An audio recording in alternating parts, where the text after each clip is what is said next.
무리한 활극일까요? 아니면 충격적인 불법 사찰일까요?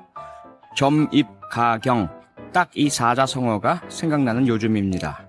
표창원의 뉴스 하이킥, 저는 표창원입니다.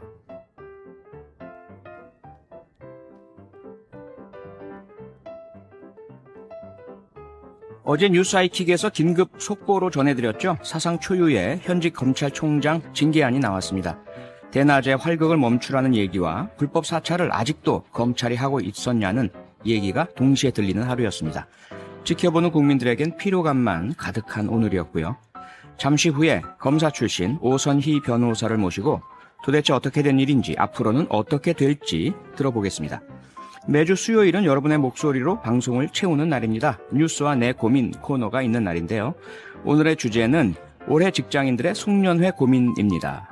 올해는 대면 송년회를 자제해달라는 정부의 권유도 있었는데요.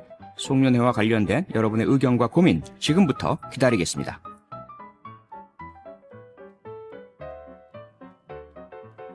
보내실 곳은 짧은 건 50원, 긴 건 100원이 추가되는 문자번호 샵 8001번 혹은 무료인 스마트 라디오 미니고요. 소개되는 분들에겐 푸짐한 선물을 보내드립니다. 자, 그럼 바로 성장경의 타임라인으로 갑니다.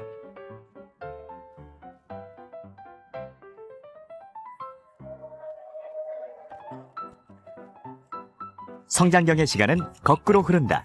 뉴스 타임라인.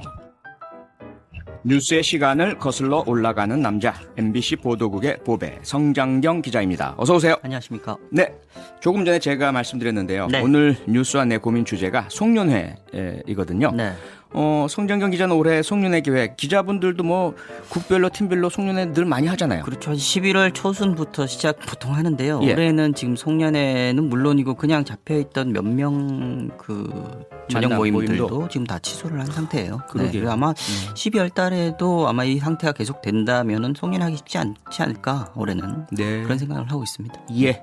어쩔 수 없죠. 막. 그러게요. 저도 네. 그렇습니다. 다 취소했습니다. 모조리다. 청취자 여러분들의 송년회 계획 그리고 송년회 관련 고민도 궁금합니다. 짧은 건 50원, 긴 건 100원이 추가되는 문자번호 샵 8001번 혹은 무료인 스마트 라디오 미니로 보내주시면 됩니다. 오늘 준비한 내용 먼저 들어보겠습니다. 네. 어제 이 시간에 속보로 전해드렸는데 추미애 장관이 윤석열 검찰총장에 대해서 징계를 청구하고 네. 직무에서 배제했습니다. 네. 그런데 오늘 대검 수사정보담당관실을 압수수색을 했는데 네.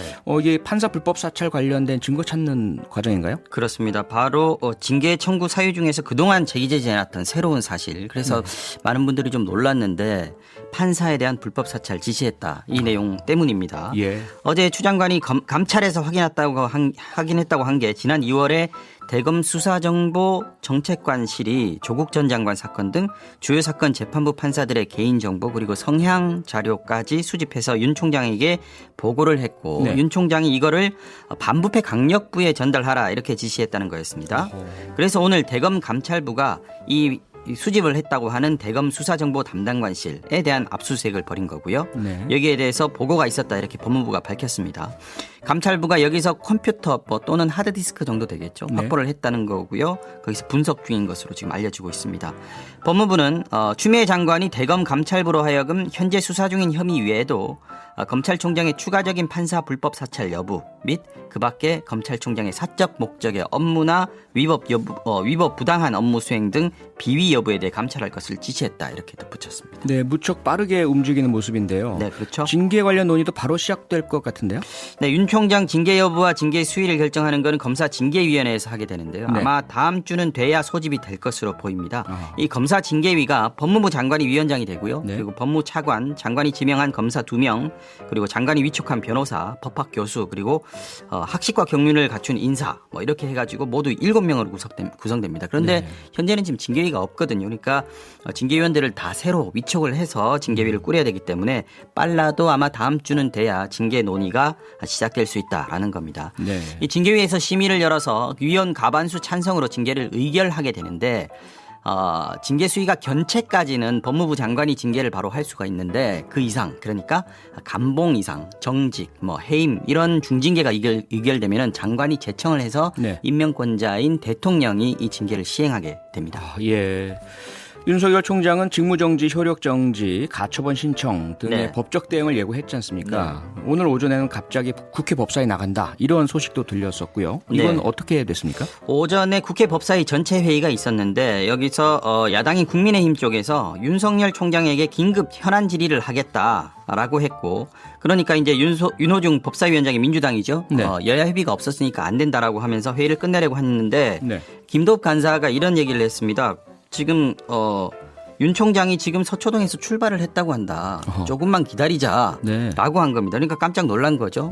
그래서 여당 쪽에서 아니 아무런 협의가 없었는데 이게 무슨 일이냐라고 하면서 반발을 했고, 결국 윤호중 위원장이 산회를 했습니다. 그래서 결국은 해프닝으로 끝났는데요.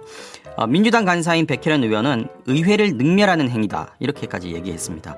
이 윤 총장의 징계 사유에 정치적 중립성 문제도 들어있는데 네. 야당과 개인적으로 속닥속닥거려서 국회에 나오겠다, 이거 말도 안 된다라는 겁니다. 지금 국민의힘은 내일 법사위 다시 소집해 달라면서 추장관과 윤 총장을 함께 부르겠다라고 했는데 이거 역시 민주당에서 동의를 하지 않으면 네. 이루어지기 쉽지 않은 일이겠죠. 그렇죠. 내일 봐야겠습니다. 네. 네. 당연히 정치권에서 이 윤 총장 직무 배제 네. 가장 뜨거운 이슈가 될 수밖에 없고요. 네. 여당 야당 상반된 입장이 계속 나오고 있네요. 네, 민주당의 이낙연 대표 충격적이다. 특히 대검찰청이 판사를 사찰했다는 건 시대착오적이고 위험하다라고 하면서 국정조사도 검토하겠다 이렇게 밝혔습니다. 네. 윤 총장에 대해서는 스스로 거취를 결정해라라고 압박했습니다. 우상호 의원 같은 경우에는 문재인 대통령이 윤 총장 직무 배제에 특별한 반응을 보이지 않은 건 윤 총장이 자진해서 거취를 결정할 기회를 준 거다 이렇게 해석하기도 했습니다. 반면에 국민의힘의 김종인 비대위원장은 긴급 기자회견을 가졌는데요. 나라 꼴이 우습게 보이는 상황이다. 기본적인 민주주의 질서가 파괴되고 있다라고 주장을 했고, 주호영 원내대표도 이번 일은 우리 헌정사와 법조사의 흑역사로 남을 개탄스러운 일이다. 추 장관의 월권과 위헌성이 충분하니까 추 장관에 대한 국정조사가 조속히 시행돼야 된다. 이렇게 역공을 폈습니다. 네. 나아가서 국민의힘 의원 30명은 오늘 이른바 추미애 방지법으로 이름 붙인 법안을 공동 발의했는데요. 수사기관에 대한 지휘 감독권을 가진 사람이 지휘와 권한을 남용해 수사기관의 정당한 직무 수행을 방해하면 최대 징역 7년에 처한다. 이런 내용이 들어있습니다. 예. 네. 이 얘기는 잠시 후에 검찰 출신 변호사와 조금 더 자세히 얘기해 보겠습니다. 코로나19 상황 좀 살펴봐야 되겠네요. 네. 오늘 이대로 확산되면 곧 중환자 병상이 부족해질 거다. 이런 전망이 정부에서 나왔습니다. 네. 결국 이것이 의료 체계가 한계에 봉착할 수 있다. 의료 붕괴가 될 수 있다. 이런 얘기잖아요. 맞습니다. 오늘도 어제보다 신규 환자가 늘었습니다. 382명인데요. 주말 지나고 잠깐 200명대로 내려갔지만 지금 추세로 보면 300명을 넘어선 이후로 계속해서 조금씩 증가하고 있는 그런 양상을 보이고 있는 건데요. 네. 방역당국 입장에서는 지금이 비상벨을 눌러야 될 때다 이렇게 판단하고 있는 것 같습니다. 현재 확진자 발생 추이가 유지되면 2, 3주 안에 중환자실이 부족한 상황에 직면할 수 있다라는 겁니다. 네. 중환자 병상이 부족하게 되면 당연히 사망률이 올라가게 되는 그런 결과를 낳을 수 있지 않겠습니까? 예. 어제 기준으로 보면 중환자가 즉시 입원할 수 있는 병상이 전국에 115개 남아있다고 하는데 이것도 최근 3차 유행 시작되고 나서 40개 이상 추가 확보한 거니까요. 네. 좀 걱정이 됩니다. 우리 의료체계가 아직은 잘 버티고 있지만 빨리 대책을 세워서 중환자 급증세에 대비할 필요가 있다. 이런 정부의 얘기가 되겠습니다. 네. 여기저기서 산발적인 집단 감염 계속되고 있는데요. 빨리 네. 좀 잡혔으면 좋겠고요. 오늘 또 주목할 만한 집단 감염 사례가 또 있나요? 우선 잠깐 소개해드리면 어제 프로야구 코리안 시리즈에서 우승한 팀이 NC 다이노스였죠. 그렇죠. 예. 축하드립니다. 네. 이 NC 소프트의 경기도 분당 성남 본사에서 오늘 네. 오후에 확진자가 나왔습니다. 그래서 직원들 모두 집으로 돌려보내고 내일 오후 2시까지 전체 폐쇄에 들어갔습니다. 판교에 있죠? 네네. 예, 예. 자세히 소개할 만한 곳 오늘 한 군데만 보겠습니다. 경남 진주시에서 지금 발칵 뒤집혔는데 최근에 갑자기 33명의 확진자가 나왔는데요. 진주에서요? 네네.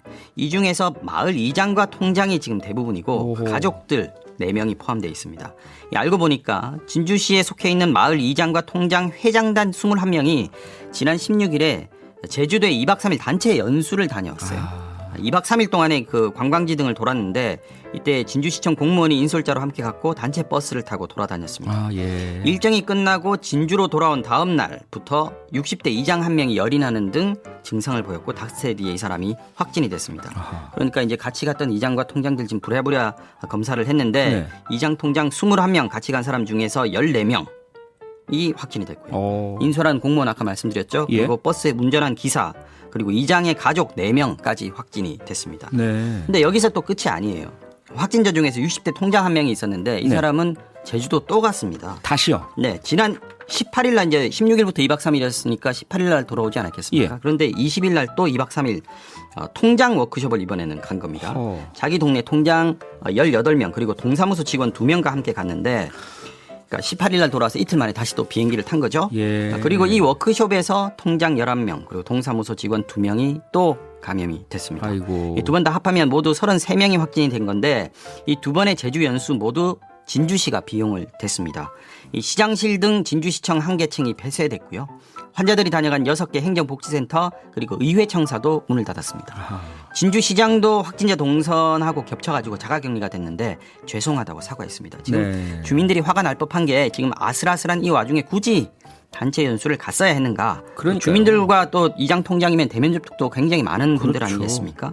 그래서 지금 이장이 확진된 마을 같은 경우에는 주민 전원이 지금 선별 검사를 지금 받고 있는 중이라고 하고요. 난리가 났네요. 그러니까 비난이 쏟아질 수밖에 없죠. 예. 그리고 경상남도가 그러지 않아도 지난달에 이장 통장 연수가 있다는 걸 알고 자제하라 이런 공문까지 보냈다 그래요. 아이고. 그런데 이걸 무시하고 연수가 갔다가 이제 확진이 된 거니까 도가 지금 대대적인 진상조사 그리고 감사에 착수했고요.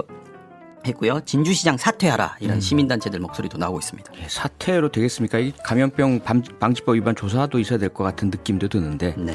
참 다시는 이런 일 없어야 답답합니다. 되겠습니다. 네. 마지막으로 화재 소식이 있네요. 네. 오늘 새벽에 모텔에서 불이 났는데 네. 2명이나 숨졌어요. 네, 서울 마포구 공덕동에 있는 3층짜리 모텔에서 불이 났는데요. 오늘 새벽 2시 반쯤이었습니다. 예. 불이 나고 나서 차량 30대, 소방인력 114명이 동원돼서 1시간 반 정도 만에 불은 완전히 꺼졌는데 안타깝게도 투숙객 2명이 숨졌습니다. 예. 불이 1층에서 났는데 모텔 안에 투숙객 15명 있었다고 하고요. 이 중에서 55살 여성과 43살 남성이 연기를 많이 마셨습니다. 그래서 심폐소생술을 받으면서 병원으로 이송됐는데 결국 숨졌습니다. 대피 중에 이제 창문을 열고 떨어져서 허리를 다치거나 머리나 등에 화상을 입고 병원 치료를 받고 있는 사람도 9명입니다. 경찰은 지금 이 방화로 보고 있는데요. 불을 지른 용의자로 이 모텔에서 몇 년간 장기 투숙을 하던 60대 조모 씨를 긴급 체포했습니다. 네. 이 조모 씨가 이날 모텔 주인하고 술을 달라. 왜 안 주냐라고 하면서 다툼을 벌였다고 합니다. 네. 평소에 자신을 무시한다 이런 얘기들도 했다고 하고요. 그래서 홧김에 자기 방에 그 종이에 불을 붙여가지고 방화를 한 것으로 지금 추정이 되고 있는데요. 경찰이 자세한 경위 등을 지금 조사를 하고 있습니다. 네, 추가 피해는 없었으면 좋겠습니다. 여기까지 듣겠습니다. 네. MBC 보도국의 성장경 기자였습니다. 내일 또 와주실 거죠? 네, 내일 뵙겠습니다. 네, 고맙습니다. 네. 여러분은 지금 표창원의 뉴스 하이킥과 함께하고 계십니다. 이어지는 코너도 기대해주세요. 헌정사상 처음 초유의 오늘 뉴스 헤드라인에 빠짐없이 들어간 말입니다. 윤석열 검찰총장에 대한 징계 청구와 직무정지 어제 방송에서 속보로 전해드렸는데요. 검사 출신 오선희 변호사와 이번 사태 짚어보겠습니다. 오선희 변호사님 안녕하세요. 네, 안녕하세요. 오선입니다. 네, 오 변호사님 검사 생활을 하셨고요. 그리고 네네. 이후에 지금 변호사 생활하고 계시는데 이제까지 단 한 번이라도 혹시 검찰총장의 직무가 정지되는 상황 예상이나 상상 해보신 적 있으신가요? 그러니까 제가 검사로 근무할 때 최종욱 총장 사건이 있었고요. 그렇죠. 그때는 이제 감찰이 예고가 된 상황에서 바로 사표를 썼었고, 네. 예. 그래서 이 사건 이전엔 상상을 해본 적은 없고요. 이제 네. 다만 최근 1, 2주 사이에 감찰 관련해서 법무부와 대검의 움직임 때문에 네. 사실상 검사들도 그랬을 거고 총장도 그랬을 거고 이런 상황에 대해서는 예상이 좀 가능하지 않았나 싶습니다. 아, 돌아가는 상황이 점점 이렇게 수위가 높아가면서 이러한 직무정지 이 상황까지 올 수도 있겠다라는 생각이 이제 드셨네요. 네, 이게 네. 왜냐하면 법무부에서 총장을 감찰한다고 얘기를 하고 있는 상황에서 총장이 응하지 않았는데 네. 그러면 하지 말고 우리 조용히 지나가자 이럴 수 있는 상황은 전혀 아니었고요. 아하. 그래서 예. 결론이 필요한 상황이었기 때문에 결국에는 이제 뭔가 일은 있겠다. 네. 이건 예상이 되고 있었죠. 네, 추미애 법무부 장관이 징계 청구 그리고 직무정지 명령을 내리면서 밝힌 사유가 모두 6가지입니다. 네. 검사 생활을 해보신 변호사로서 이 6가지 징계 사유가 될 만한 것들이라고 보십니까? 나누어서 좀 봐야 될 것 같고요. 네. 일단 재판부 사찰 관련해서는 오늘 작성한 검사가 작성 경위에 대한 설명을 하기도 했는데 예. 재판부 사찰로 작성된 보고서의 내용에 따라서는 굉장히 심각할 수 있다고 생각이 들고요. 네. 그중에 나머지 사유 중에서는 그 정치 가능성에 관련한 것은 가장 논란거리가 되지 않을까. 그러니까 해석에 따라서는 이것이 왜 징계 사유일까를 좀 가장 많이 의견이 나뉠 부분이라고 생각은 합니다. 그래서 네. 사실관계를 저희가 알 수는 없는데 증거가 무엇이 있는지. 예. 하지만 재판부 사찰 같은 경우는 이게 진짜 작성 보고서의 내용에 따라서는 예, 범죄일 수도 있는 부분이어서 네. 지금 일단 발표된 것을 좀 신중하게 봐야 되지 않나 이런 생각이 듭니다. 네, 재판부 사찰이 사실이라면 이것은 뭐 형사 사건이 될 수도 있는 큰 문제다. 네. 그런데 정치 가능성 부분은 이건 판단의 여지가 큰 사안이라서 네. 조금 의아하다라는 말씀인데 그 사이에 네. 또 JTBC 홍석현 회장과의 네. 부적절한 회동, 또 감찰 방해 이런 사유들도 있지 않습니까?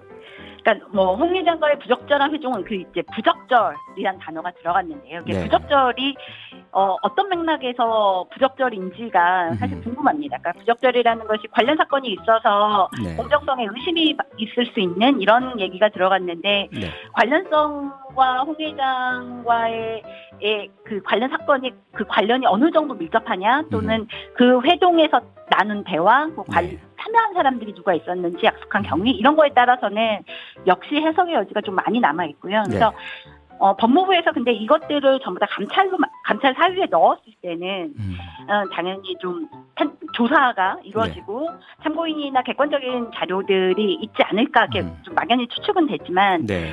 여전히 뭐 다툼의 여지나 해석의 여지는 어떻게 보느냐에 따라서 너무 다각적으로 해석할 수 있는 단어여서요. 부적절이라는 단어가 네네. 고민이 좀 되는 부분도 있습니다. 판단의 여지가 있긴 한데 네. 법무부에서 감찰 결과 어느 정도의 그러한 징계 요구나 직무정지 명령 내릴 만한 근거 등이 확인됐으니까 이렇게 하지 않았겠느냐라는 그런 추단은 가능하다 이렇게 이해가 되겠네요. 이게 감찰에서 사실은 이 문제는 헌정사상 초유의 문제인데 그렇죠. 이것을 감찰 사유로 발표하면서 조사 없이 그러니까 조사가 약하게 됐을 때 네. 과연 이렇게까지 할 수 있느냐는 거는 전부 다 의문인 거고요. 그래서 이렇게 그러니까 조사가 어느 정도 이루어져서 흔들기 어려운 정도가 됐다고 생각을 했으니까 이렇게 나오지 않았을까. 네네. 라고 판단을 하는 거죠. 그러게요. 근데 그런 판단을 하시지만 보시다시피 정치권 등 여러 곳에서 찬반 양론이 엄청나게 갈립니다. 그러다 보니까 아무래도 진상의 규명, 진실이 무엇이냐가 핵심이 될 것 같은데요. 네, 그럼 지금부터 앞으로 진상에 대한 철저한 규명, 진상 규명이 가능하다고 보세요? 어떻게 보십니까?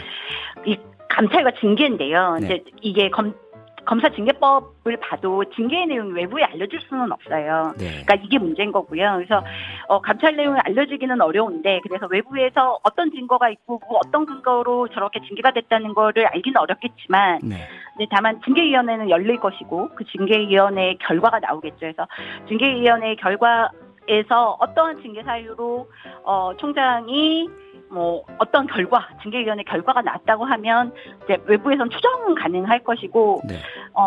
징계 과정에서 이게 범죄 혐의점이 발견이 됐다고 하면 고발 조치도 당연히 있을 것이어서 고발 조치가 되면 외부에서도 이번 사안의 진상 규명의 일부 정도는 알 수는 있을 것 같습니다. 앞서 짚어주셨던 판사에 대한 불법 사찰 부분이 증거가 확보가 된다면 당연히 형사고발이 이루어질 테고요. 징계위원회에 의해서. 그렇게 된다면 법정에서 가려질 테니까 공개가 될 것이고 진상규명이 될 것이다. 이렇게 보시는 거죠? 네, 그렇죠. 네. 자, 그러면 징계위원회가 빠르다면 다음 주쯤 소집될 전망이지 않습니까? 네. 어떻게 보세요? 그 검사 생활 동안에 징계위원회를 접해보셨는지는 모르겠지만 이번에 윤석열 총장에 대한 징계위원회의 어떤 결과, 해임까지 이루어질 수 있다 이렇게 보십니까? 이게 굉장히 조심스러운데 법률상 해임, 면직, 정직, 감봉, 견책이 있고요. 네.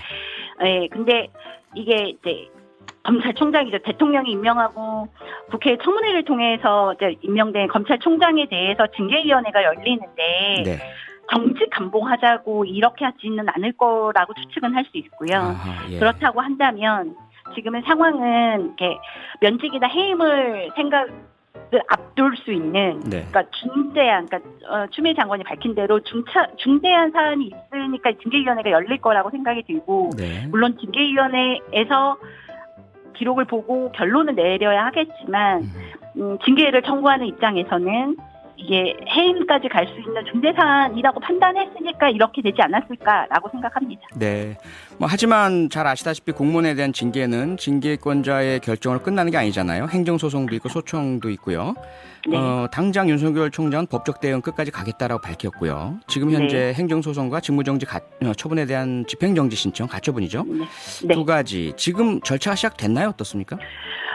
절차는 사실 제가 아까 말씀드렸다시피 예상이 조금 되는 상황이어서 이게 만약에 소송 대상이 되면 소송을 할 거라는 소문은 사실 있었고요. 그래서 네. 준비는 되고 있을 거라고 생각이 들고 실제로 신청이 들어갔는지는 모르겠는데 직무정지 명령이 행정소송에 그러니까 집행정지 가처분의 대상이 되는 행정처분인가에 대해서는 사실 말씀이 많습니다. 그러니까 아까 말씀하신 대로 예. 검찰총장의 직무 정지 명령 자체가 예정되고 우리 법에서 예정하고 있었던 상황이 아니거든요. 네네. 그래서 이것을 가지고 지금 행정법원에서 가처분을 가능할 것인가는 변호사들 사이에서 이미 논란이 좀 있고요. 다만 네. 징계위원회에서 해임이나 면책이나 징계가 결정이 된다면 그거 가지고는 소송은 당연히 이루어질 거라고 보입니다. 네. 자, 마지막으로요. 앞으로 과연 지금 이 사건, 법무부 장관과 윤석열 검찰총장 간의 초유의 이 갈등 상황 어떻게 전개될 것이라고 오 변호사님 생각하십니까? 저는 사실 정치는 전혀 모르겠는데 네. 이게 지금 추미애 장관과 윤석열 총장의 이제까지의 행보 그리고 현재의 법적 상황을 보면 굉장히 안타깝긴 하지만 이게 끝까지 그러니까 징계 절차와 소송이라는 상황까지 가지 않을까. 네. 그래서 행정소송 오래 걸리겠지만 그 행정소송까지 가서 그 결론을 받아보는 데까지 저희가 지켜봐야 되지 않을까 이렇게 생각하고 있습니다. 네, 상당히 장기간에 걸친 그런 불복과 소송 등이 이어질 것이다라고 예측을 하고 계시는 거죠. 네. 네, 알겠습니다. 오늘은 여기까지 듣겠습니다. 오선희 변호사였습니다. 고맙습니다, 변호사님. 네, 감사합니다.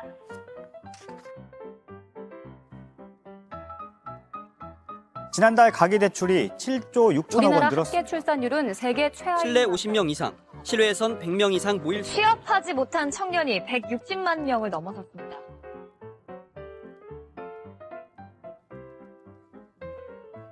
뉴스와 내 고민. 네, 애청자 여러분의 생생한 목소리로 함께 만들어가는 코너 뉴스와 내 고민입니다. 오늘도 MBC 김수지 아나운서가 변함없이 나오셨습니다. 안녕하세요. 네, 안녕하세요. 네, 많이 추운 날씨 잘 지내고 계세요? 네, 잘 지내고 있습니다. 감기는 안 걸리셨죠? 아, 예, 저는 네, 좋습니다. 청취자 여러분을 위해서 건강관리 열심히 잘하고 있습니다. 시선이 약간 카메라를 보시는 것 같은. 예. 네, 오늘이 11월 25일이에요. 11월도 네. 거의 다 지나가고 있는데 맞습니다. 수지 씨 당연히 연말 송년회나 모임 이런 네. 거 많으신 그런 때잖아요. 네, 정말 많았는데 사실 이제 제가 발언권이 있는 그런 모임들은 이미 웬만큼 취소를 하였고요. 와, 다 안 돼. 네. 취소해. 저희 안 되지 않을까요? 이렇게 다 이렇게 조금 의견을 보탰고 예. 12월 중순에 있는 거는 아직 어떻게 될지 모르겠어요, 사실. 아, 네, 그건 아직 이후로 살려두셨어요? 제가 어떻게 할 수 있는 게 할수 없는 아니어서 거- 공지가 거라서? 아직 안 내려왔습니다. 네. 저는 몇 개 어떠세요? 없는데요. 네. 몇 개 없는데 다 취소했어요. 그냥 다 깔끔하게. 예, 다 깔끔하게. 그렇죠. 아예 저는 조심스러운 올해는 시기라. 만남이나 모임 없습니다. 말씀드리고. 네. 예. 오늘 뉴스와 내 고민은 바로 이런 연말 송년회와 관련된 얘기입니다. 네. 먼저 준비한 내용부터 들어보시죠. 송구한 표현이지만 코로나19의 전국적인 대유행이라는 위기를 막기 위해서는 이제 2020년에 모임은 이제는 없다라고 생각해 주시고 연말연시 모임을 하지 말아 주시기 바랍니다. 일상 중 집 밖에서는 항상 마스크를 착용한다고 생각해 주십시오. 2020년에 모임은 이제 없다. 생전 처음 정부 관계자로부터 들은 말이에요. 네. 권준욱 중앙방역대책본부 제2본부장의 말입니다. 코로나19 확진자가 다시 급증하면서 어제 0시부터 사회적 거리두기 단계가 격상됐는데요. 코로나19 재확산 상황이 오죽 심각하면 이런 당부까지 다 할까 싶죠? 네. 근데 사실 당국의 당부가 아니더라도 우리 모두가 피부로 느끼고 있잖아요. 네. 그래서 공공기관이나 공기업뿐 아니라 일반 기업체, 시민들도 연말 회식이나 송년 모임을 취소하는 경우가 늘고 있고요. 그리고 또 퓨디도 랜선 송년회 들어보셨죠? 들어보셨죠? 아이, 그럼요. 랜선, 인터넷 연결로 만나는 화상으로 송년회하는 거잖아요. 네. 화상 회의를 할 때 쓰는 프로그램이나 도구를 활용해서 회식을 일종의 하는 건데 네. 이 랜선 송년회, 비대면 송년회가 연말 송년 모임의 대안으로 떠오르고 있습니다. 아, 뭐 자기 집이라든가 각자가 있는 곳에서 화상 통화를 하듯이 건배도 하고 대화도 나누고 자신이 준비한 음식도 먹고 하는 그런 송년회입니다. 네, 그렇게 함께 모이지 않고 개별적으로 랜선 송년회를 하면 코로나19에 감염될 걱정은 하지 않아도 될 것 같은데요. 그래서 오늘 뉴스와 내 고민에서도 일종의 라디오 랜선 송년회를 가져보기로 했습니다. 네, 이미 송년회 등 각종 모임을 취소한 분들도 많이 계실 텐데요. 랜선 송년회를 한다면 어떤 사람들과 하고 싶은지, 랜선으로라도 만나서 무슨 얘기를 하고 싶은지, 또 송년회와 관련해서 지금 고민이 있으시다면 어떤 고민을 하고 계신지 이런 얘기를 좀 들려주세요. 라디오로 하는 비대면 랜선 송년회, 여러분은 올해가 가기 전에 누구와 만나서 무슨 얘기를 하고 싶으십니까? 또 송년회와 관련해서 어떤 고민을 하고 계십니까? 네, 지금 바로 휴대전화 샵 8001번으로 문자 주시면 되는데요. 짧은 문자는 50원, 긴 문자는 100원에 정보 이용료가 별도로 있고요. 스마트 라디오 미니는 공짜입니다. 문자로 보내주신 내용은 저희 항상 그렇듯 시간이 허락하는 한 최대한 많이 소개해드리겠고요. 몇 분은 또 연결해서 직접 말씀도 나눠보겠습니다. 전화가 연결된 분께는 쌀과 잡곡 세트 드리니까요. 많은 참여 부탁드립니다. 네, 듣자니까 신세대. 젊은 네. 직장인들은 랜선 송년회를 오히려 반긴다고 하더라고요. 당연하겠죠. 네, 맞습니다. 뭐 이사님, 부장님, 과장님, 첩첩 이 산중 같은 이런 분들 모시고 라떼는 말이야. 뭐 똑같은 이야기 계속 안 들어도 되고. 소지 씨도 맞습니다. 젊은 직장인인데 마찬가지 심경 아니신가요? 아, 그렇죠. 지금 뭐 저희 뭐 듣고 계실지 지금 그게 약간 문제죠. 지금 솔직한 말씀 못 하시는. 지금 저는 아직 회사에 안에 있는 상태라서 아하. 조심스럽지만 네. 사실 이건 사람에 따라 경우에 따라 좀 다른 게 네. 좋아하는 분들은 사실 뭐 2-3명 소규모로라도 식사라도 하고 싶은 게 사실이고 그게 아니면 사실 코로나 상황만 아니면 정말 여럿이서 만나서 어떤 집중이 저한테 안 되는 아하. 이제 부담이 좀 덜한 모임이 사실 예전에 코로나 상황만 아니면 헐 나왔었죠. 아하, 훨씬. 자유가 좀 보장되고. 네, 약간 억- 시선 밖에 있는. 예, 억지로 술 안 마셔도 되고. 맞습니다. 그래도 나왔었죠. 그러게요. 그런데요, 아무래도 이 식당, 레스토랑, 유흥업소 이분들은 사실 송년 모임이 연말 대목 1년 내내 준비하고 그러니까요. 기다리던 때 아니겠어요? 네. 그런데 올해는 대목은커녕 아예 오후 9시 이후에는 문을 닫아야 되는 상황. 맞아요. 정말 상심이 크실 것 같은데 송년 모임으로 자칫 코로나19가 창궐하면 더 큰일 나니까 그래도 협조를 잘 해주시는 분위기인 것 같긴 합니다. 네, 맞습니다. 다들 좀 조심하시는 것 같은데 예. 이미 문자로 많은 말씀을 해주셔서 예. 보겠습니다. 랜선 송년회 하겠다는 분들이 많이 계세요. 정말 많으시네요. 네, 안계숙님 올해는 온라인 송년회를 하면 좋겠네요. 영상통화 등을 이용해서 집에서 각자 음식을 배달한 후에 화면으로 이야기하는 거 어때요? 아, 굿 아이디어입니다. 네. 5158번님. 저희 직장에서는 각자 집에서 맛있는 거 준비하고 영상 보며 함께하는 랜선 송년회 준비하고 있어요. 추억에 남을 것 같아 기대하고 있어요. 네, 이게 긍정적으로 보면 또 특별한 추억이 될 수 있죠. 그렇죠. 최은섭님, 저희는 시댁 사촌, 오촌 모임 17가구 총 50명 정도 모임이 있는데요. 랜선 모임 해야 할 것 같아요. 이야, 이 랜선이 상당히 바쁘고 복잡할 것 같습니다. 그러니까요. 천미자님, 12월 3일 송년 모임 취소했어요. 당연하다고 봅니다. 마스크 잘 쓰고 조금만 더 힘내봐요. 네, 맞습니다. 그리고 0380번님, 한 번쯤 송년회를 거른다 해도 살아가는데 아무 지장 없어요. 모두 조심 모드로 한 해 마무리하셨으면 좋겠어요. 사람 만나는 게 제일 무섭네요. 하셨습니다. 근데 사람은 사람들 속에 있어야 사람인데 사람을 만나는 게 무섭다. 참 가슴 아픈 말이네요. 너무 맞는 네, 말씀이시긴 한데. 맞습니다. 2584번님, 일부 안일하게 생각하는 직장 상사들이 있어요. 코로나 걱정해서 회식거리는 사원들을 유난스럽다는 듯이 생각하더라고요. 회식하자고 하는 회사 상사들 너무 미워요. 아, 이거 혹시 듣고 계시다면 네. 다시 한번 생각을 해주셨으면 하는 부분입니다. 그리고 이 상사분들 저한테 네. 좀 비밀 쪽지로 명단 보내주시면 제가 좀 조치 좀 취하겠습니다.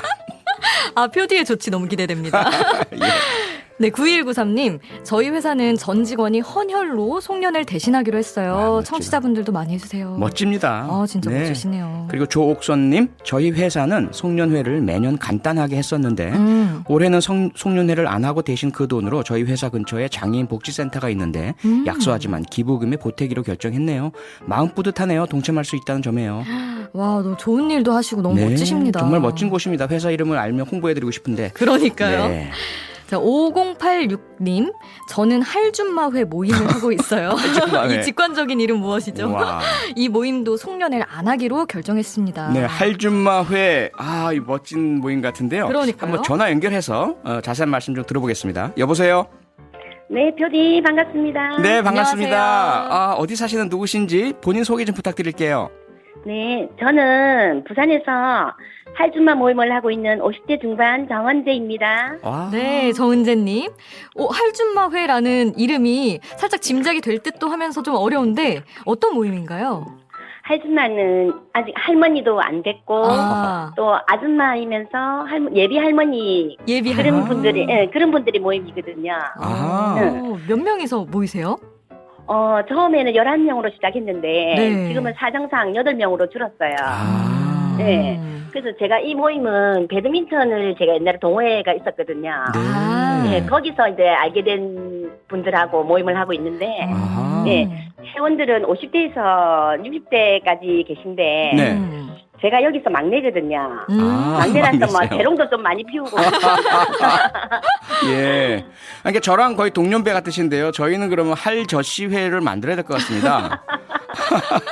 그런데 아주 멋진 네. 모임 같은데요. 네. 매년 송년회를 해오셨었나요? 네, 매년 했었는데 네. 이번에는 사회적 거리를 두기로 아. 하고 저희 모임을 취소를 전부 다 했습니다. 아이고, 네. 서운하시겠어요. 서운해도 SNS로 소식을 전하고 있거든요. 지난달에 네. 외손주를 보게 되신 분도 계시고 네. 또 이번 달에 첫 돌을 맞은 분도 계시고 아하. 그래서 우리 단톡이 있어요. 네. 네. 단톡에서 서로 축하를 해주고 그렇게 지내고 있습니다. 그러면 뭐 소식 네. 전하는 거는 전하는 건데 송년회를 네. 못 하셔서 올해는 뭐 네. 어떻게 하실 생각이세요? 올해는 그냥 저희들이 회비가 좀 많이 좀 모여 있거든요. 네. 오. 그거로 그냥 단순하게 그냥 선물을 하나씩 전부 다 준비를 해가지고 주기로 했어요. 선물 네. 혹시 마니또 이런 거 하시는 건 아니세요? 그건 아니고요. 그건 아니세요? 재밌을 것 같은데. 이거 뭔지는 아시죠, 마니또가? 네. 재밌는 거. 예, 그러니까. 네. 그것도 네, 재밌을 네. 것 같은데. 못 만나시니까 또 못하겠다. 그러니까요. 네. 네.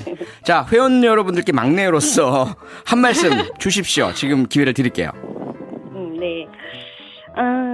우리 할줌마 회원 언니들 전부 다 너무 보고 싶은데요. 우리 조금만 더 참고 좋은 날, 좋은 장소에서 만나서 즐거운 시간을 가집시다. 아. 네, 정말 좋은 날, 좋은 장소에서 즐거운 시간 꼭 빨리 가지실 수 있도록 코로나19 다 극복됐으면 좋겠습니다. 늘 네. 건강하시고요. 할줌마회도 번영하시기를 빌겠습니다. 네. 고맙습니다. 네, 감사합니다. 감사합니다. 네, 이번에는 9356님. 네. 저희는 네, 제가 읽을까요? 네. 할까요? 네. 저희는 국민학교가 폐교된 지 15년이 넘었지만 국민학교 송년회를 선후배님을 모시고 항상 하는데 올해는 안 하기로 결정했습니다. 고향 언니 오빠 동생분들 볼 수 있었으면 하는 바람입니다. 하셨어요. 국민학교 폐교돼서 선후배끼리 그나마 모임으로 네. 협곡을 달래시는데 이것도 못 하신다니 그러니까요. 한번 만나봐야 되겠어요. 네. 여보세요?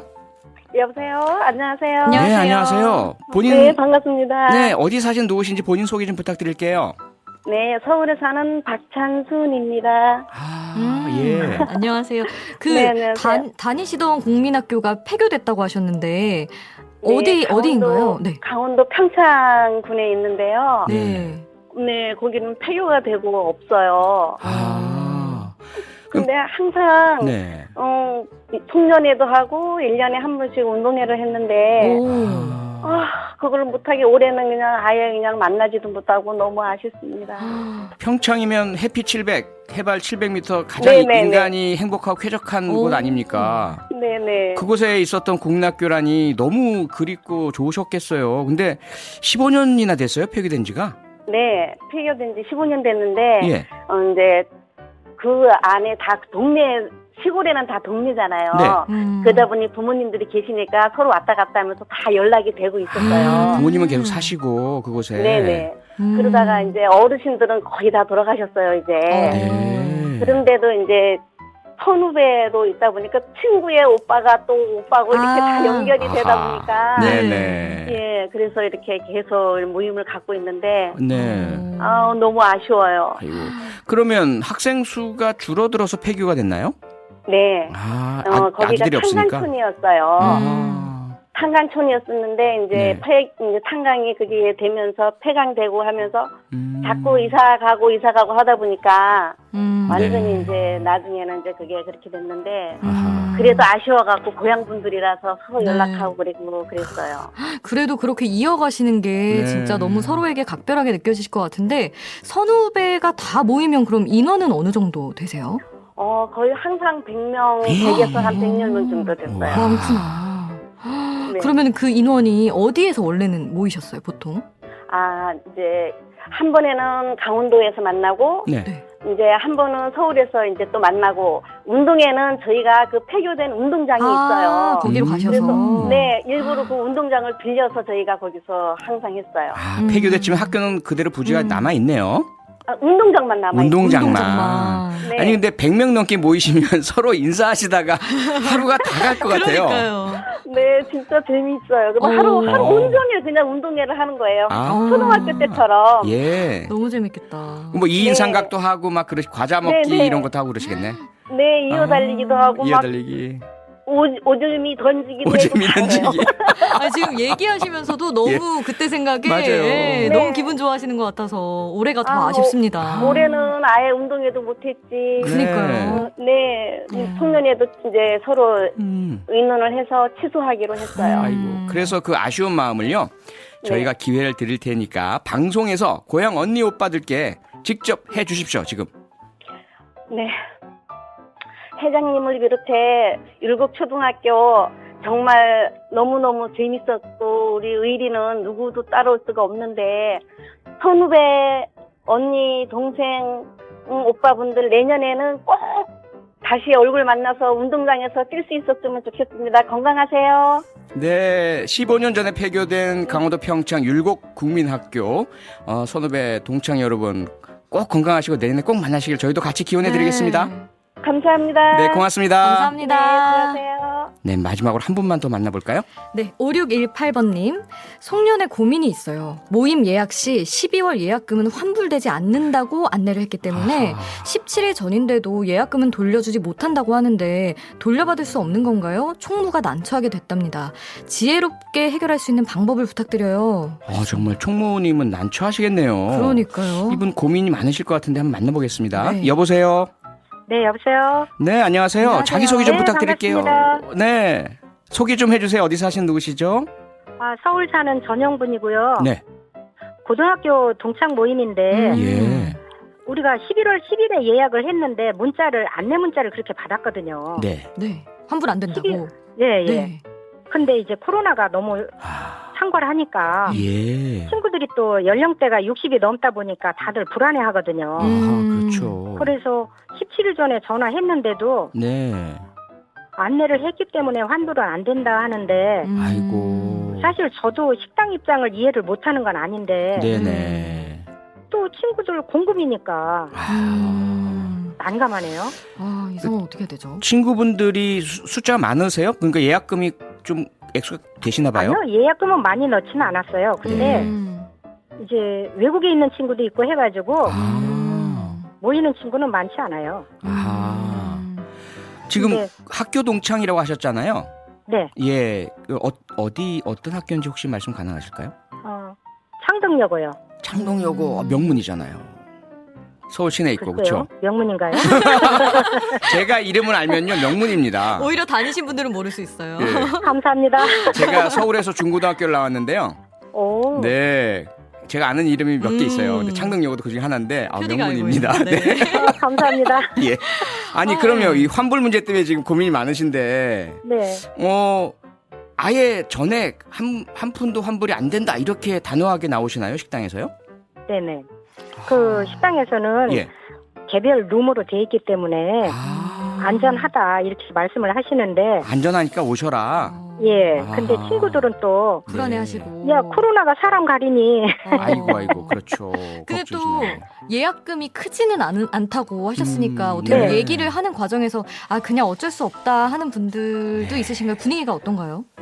분위기는 어쨌든 우리가 1년에 한 번 네. 얼굴 보고 놀자는 건데 아이고. 정의는 안 해주면 그냥 만나야지 어쩌니 하는 친구도 있고 네.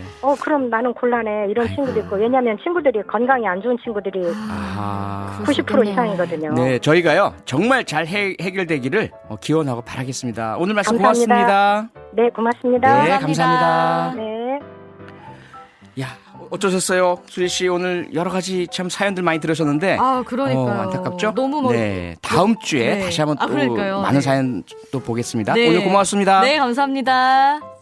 네, 조금 전에 코로나로 모임 취소를 했지만 환불 못 받으신다는 분 저희가 특별히 위로의 선물 보내드리겠고요. 조금 전 뉴스와 내고민 얘기를 듣고 많은 분들이 공감 문자를 보내고 계십니다. 0781번님, 첫사랑이 창동여고 다녔는데 라디오에서 들으니 생각나네요. 이런 분 많으실 것 같아요. 박찬수님 사연을 들으시고는 이수미님이 오재미 던지기 국민학교 운동에 생각나네요. 오재미 던져서 박이 터져야 점심을 먹을 수 있었는데 그립습니다. 네, 코로나 사태가 빨리 끝나서 창동여고 동창회도 빨리 열리고 평창 율곡초등학교 동창회도 빨리 열리고 오재미 던지기 수건 돌리기 하는 운동회도 빨리 다시 할 수 있길 바라겠습니다. 저는 잠시 후 7시 10분에 오늘의 표정으로 돌아오겠습니다. 잠시만요.